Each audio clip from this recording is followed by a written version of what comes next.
Hey, Brandon here. Welcome to the channel and thanks for tuning in. And welcome back to another edition of the 2024 NFL Draft Rookie Stock Report Week 10 edition. My podcast co host and I, Jason DiRienzo. Each and every week, we jump here on the channel and we want to give you an early look at the rookie class, man, of 2024. You play Dynasty, you play Fantasy, and you want a YouTube channel out there that's going to give you an early look at the 2024 rookie class that you'll be drafting in your rookie drafts, man. Hit that subscribe button. This channel is dedicated to really scouting the future Dynasty players, and we are excited. I'm going to plug in here a video from our podcast that we recently recorded. We're going to talk about 4 stock up players right now heading into the draft and 2 stock down players. So enjoy the show.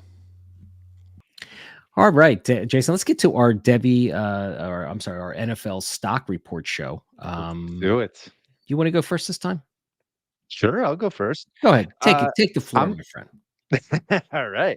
I'm going to go with a guy who had 4 freaking touchdowns last week, and that is going to be Washington running back Dylan Johnson. Spent 3 years at Mississippi State, transferred over to Washington, and that was a pretty good freaking move, considering the fact that his time at Mississippi State, he had no more than 500 yards rushing in one season and no more than 4 touchdowns in the season.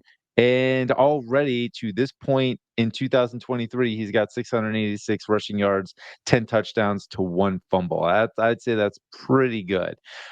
So I like what I saw from him in this previous game.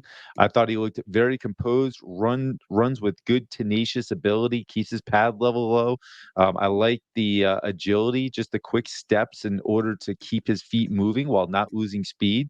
Maintain good contact balance upon hits, and just they like to use him because of his size at 6'2", 218, in areas where they just need to get a couple yards. And so I like the fact that he's trusted there because they can identify, Washington can identify that he's got that functional play strength to really be a difference maker. So I think this is something where we need to monitor Dylan Johnson in a wide open running back room that we keep talking about. And probably everybody's tired of us saying the same thing, but it's definitely true. There's going to be people that are players that are going to rise be over other players, not that we're moving players down, it's just other players are going to be moving above players that have not performed the way we wanted them to. And I think Dylan Johnson can find his way up, and I like him as my riser right now. Yeah, that's cool. I mean, what do you think he gets day 3 capital? I think he could. Honestly, Okay. from what I saw, not just in this game, I went back and watched a lot of him, and I like his running style. I think he could be like maybe a Jordan Howard type, where he's 5th or 6th round and finds himself as a starter in a good situation if there's no other starters that are available. Yeah, he had a fantastic game this week. That's for sure. Yeah. The first guy I want to talk about is Xavier Legette, 6'2", 6'3", 227-pound monster playing at South Carolina. Juice Wells was the guy I was excited to watch at South Carolina this year, but it ends up being Legette here is just been the man. I mean, he has got a exciting size and speed combo. I mean, he's got 5 games over 100 yards on the season. Got good ball skills. I like his separation off the line for a big guy. Again, you saw that too, huh? Yeah, this class is just littered with these tall, big, 200-pound receivers. It's going to be really interesting. And that's what scares me just a little bit, how highly valued we can value, these guys just given their size, because it just hasn't been kind of what the NFL has been really leaning towards lately. But I mean, this guy's got good yak ability. But the only thing that kind of concerns me a little bit, I mean, I think right now he's probably an early day 3 guy. I'm thinking like 4th round maybe, but he's rising. I look at these mock draft, things all the time. I'm on it weekly, and he's continuing to climb up the ranks. So that's why he's my riser. It's a little concerning. He's been at South Carolina. This is his 5th season, and he hasn't done anything. He had one season in 2020 where he had 13 yards receiving. Before all 4 seasons, he had less than 100 yards receiving. And now all of a sudden he's exploded. And so I don't know what to make of that. But if you watch the kid on the field, he can play, and his size speed combo is why I think he's a riser. I think he's going to be a really intriguing kind of prospect for an NFL team if they've got a lot of smaller guys that they're needing some, guy that can win, end zone, be that, end zone threat and contested catch guy. But he's got some wheels too. So Xavier Legette is my first player to stock up. I love that. He's been one of my favorites to watch I this know. season. And it is gonna be interesting because I'm gonna go to a guy who's 6'4". We're doing a complete 180 from last draft, Right, right? right, We had right. all these smaller guys, and now we're making up for the bigger guys. That's And I right. think there is value there because I think that's why Jonathan Mingo got drafted so high because it was such a size limited receiver draft that some of these bigger guys just got pushed up. So I'm gonna go with my next riser, and that is gonna be Texas wide receiver AD Mitchell.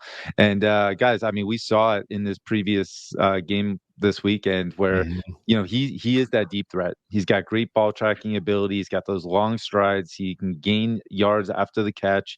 He's a threat because of that speed on any play. And I do think that he's got some wiggle to him with the agility and some fluid change of directions for 6'4", 196. So AD Mitchell is going to be one of these players that these high powered deep downfield offenses are going to love. Just imagine him on the Chiefs or the Bills or somewhere where there's a strong arm quarterback where they're always trying to find that deep threat that they don't have right now. That could be AD Mitchell. So I think he is definitely on the rise right now. No, he's a definite riser right now.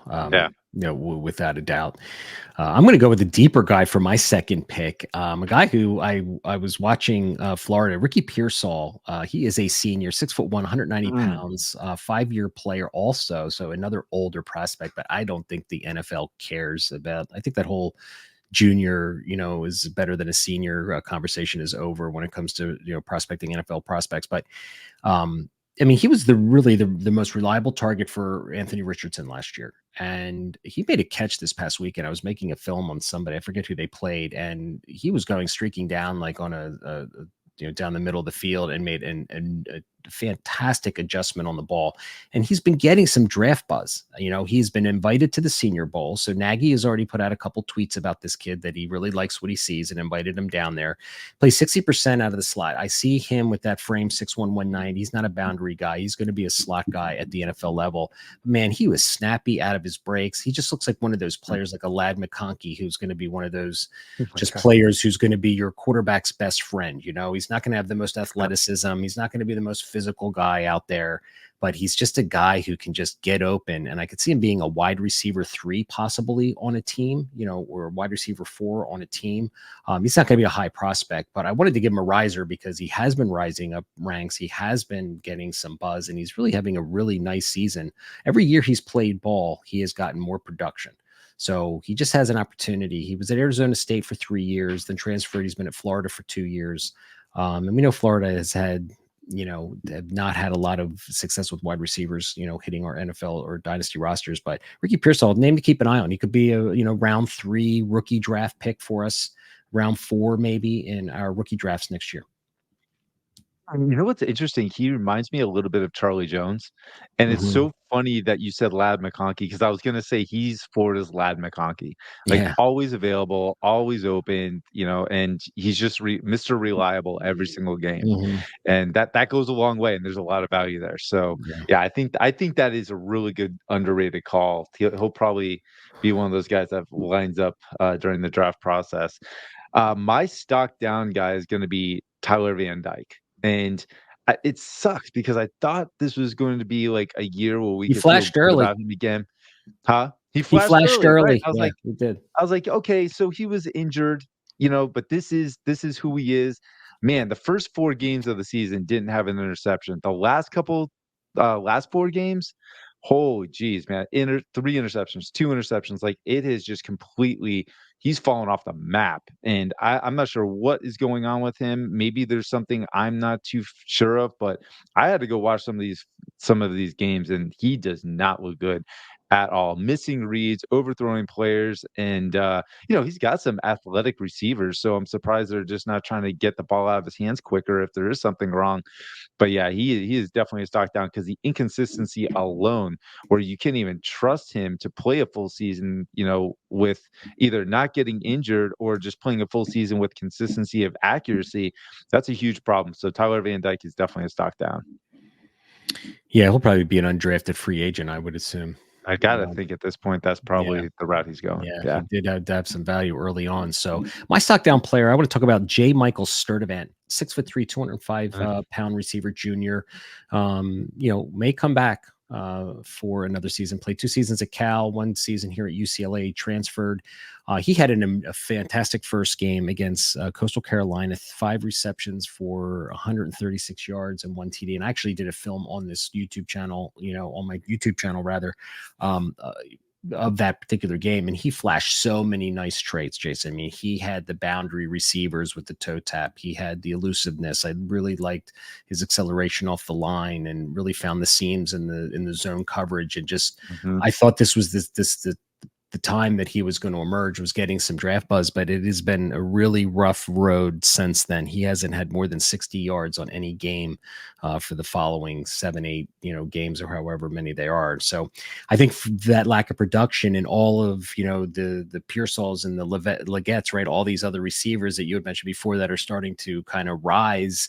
He's a good receiver, but I think people are starting to leapfrog him with a little bit more production and making a little bit more splash and wow plays out there. But I still think he's a solid receiver. So I know the NFL, they're not going to really base who they draft on production. They're going to go more for traits, but he's just a stock down for me, because from where he was at the beginning of the year to now, he just hasn't really, come on strong here to make a good impression.